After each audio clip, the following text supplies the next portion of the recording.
La ministre de la Femme, de la Famille et de l'Enfant, Nassénéba Touré, a lancé vendredi 29 juillet 2022 vers 4 heures, l'opération Zéro enfant en situation de rue, au centre éducatif zone 4C de Marqueuil, Abidjan Sud.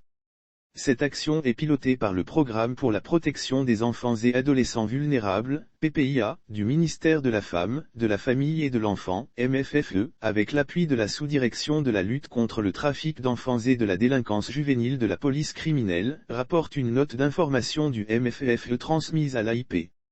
Un projet de réinsertion sociale a pour objectif principal de retirer les enfants en situation de rue en vue de leur réinsertion sociale.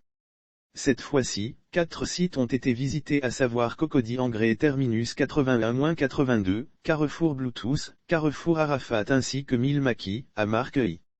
L'opération a permis de retirer environ 200 enfants qui dormaient à la Belle Étoile, dans des maisons inachevées, au bord de maquis et de bars.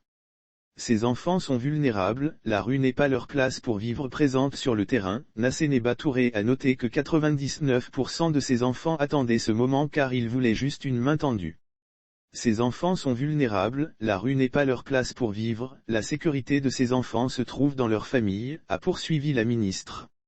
Pour elle, la sécurité à tous est liée à celle de ces enfants qui doivent nécessairement être réinsérés dans le tissu social.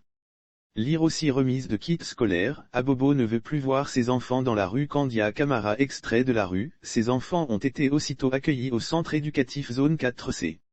La ministre a rassuré que toutes les dispositions sont mises en œuvre pour leur prise en charge par un personnel qualifié. Nous avons une équipe composée de 2 éducateurs spécialisés, 2 psychologues et de 4 médecins, 2 psychiatres, un généraliste, un pédiatre. A-t-elle expliqué. Nassénéba Touré a réitéré l'engagement du gouvernement à prioriser la protection des enfants.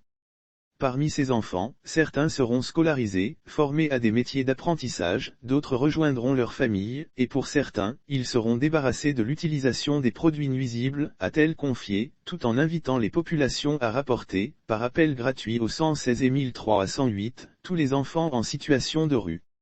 Selon le PPIA, plus de 11 000 enfants en situation de rue ont été identifiés dans la période 2020 à 2021 dans le district d'Abidjan et dans 10 régions de Côte d'Ivoire.